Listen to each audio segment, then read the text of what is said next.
laba bantu ababili akade ngifunda ngabo Esau noJakobe babezalwa ngoRebecca.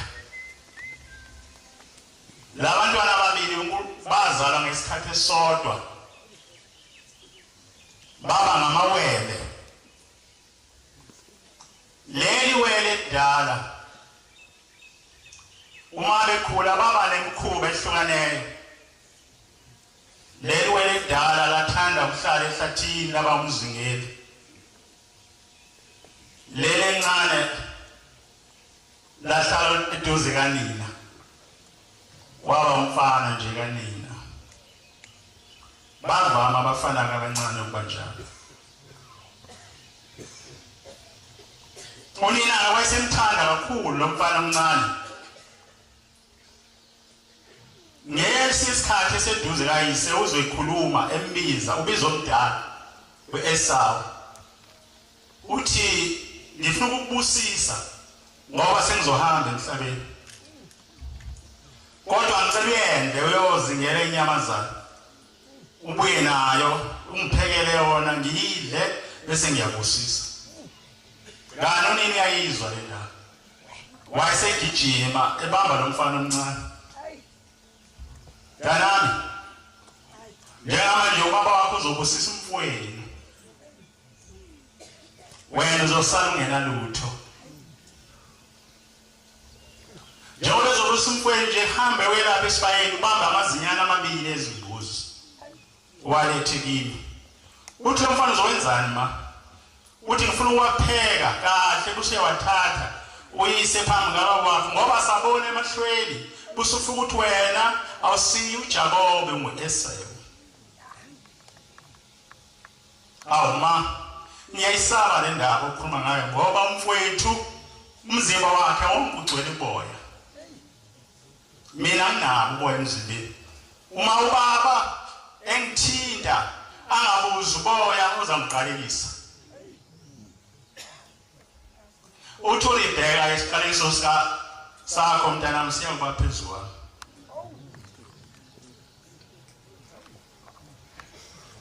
Izithelo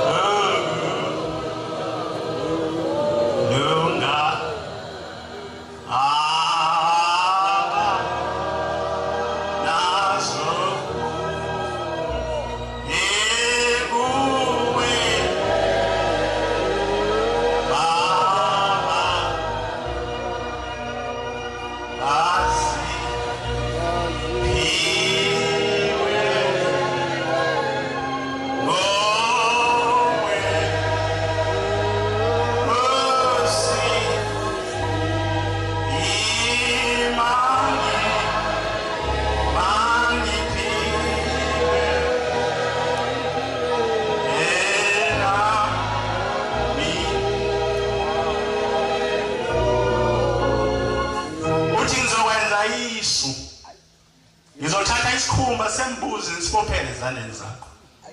Uyathi mayiphatha ubaba wakho ngoba asaboni abuze loboya bomfweni bese ekholwa ukuthi wena.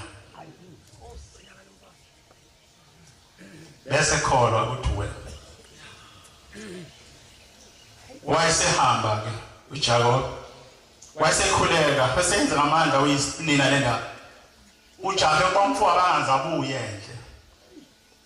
Phuthuma mntana angifuni isibusiso sitholo mfowethu. Wayesefika eminyango ekhuleka. Baba sengilapha. Uthi uyise ubani? Uthi indodana yakho Esau. Asho uthi indodana yakho uJakobe. Indodana yakho Esau. Sengenzele kubaba njengoba umthuma kwakho. Ngilindele ukuba uvuke udle bese ungibusisa. Ithi ke ndoda endala, mntanami kwenziwe yini ukuba usheshe kangaka uyithola inyamazana? Lo mfana ngiyabona wayehlakaniphile. Wemazi kakhulu uyise, ayikho into ayifanisa noNkulunkulu. Uthi uThixo wakho baba uyenzeza phambi kwami ngayibaba. wayesithi baba isengena wayeseyangena uJakobe wayesethi ake usondele ngokuphatha wamphatha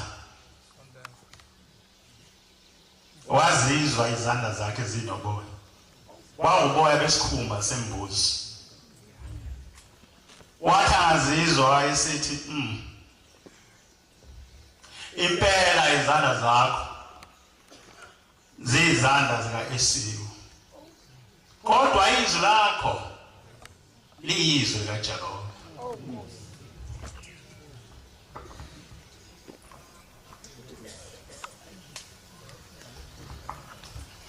Sesiphanga uNkulunkulu sembethe konke okumbathwayo mawuza uNkulunkulu. Abanye bambethe ingubo ezimhlophe abanye bembethe nezihlaza ngaphezulu kwengubo ezimhlophe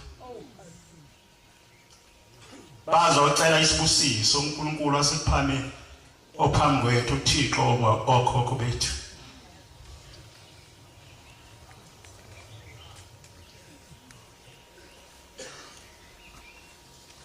Njengoba sesifikile lapha phambi kaNkulunkulu uyawabona umbatha kwethu ukuthi sifanele ukuza phambi kwakhe.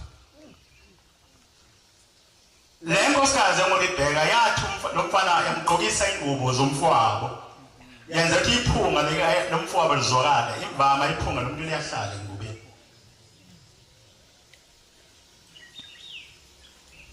Nathi sembethe siphelele sesifanga uNkulunkulu kodwa angenzeke yini athi uNkulunkulu phambi kwethu ngiyanibona ningamaNazaretha impela sekuphakameni kodwa mangilalela izwi lenu lizwi kaJakobe. Izwi lenu lisakuthanda ukuxabana, izwi lenu lisakuthanda ukuqamba amanga.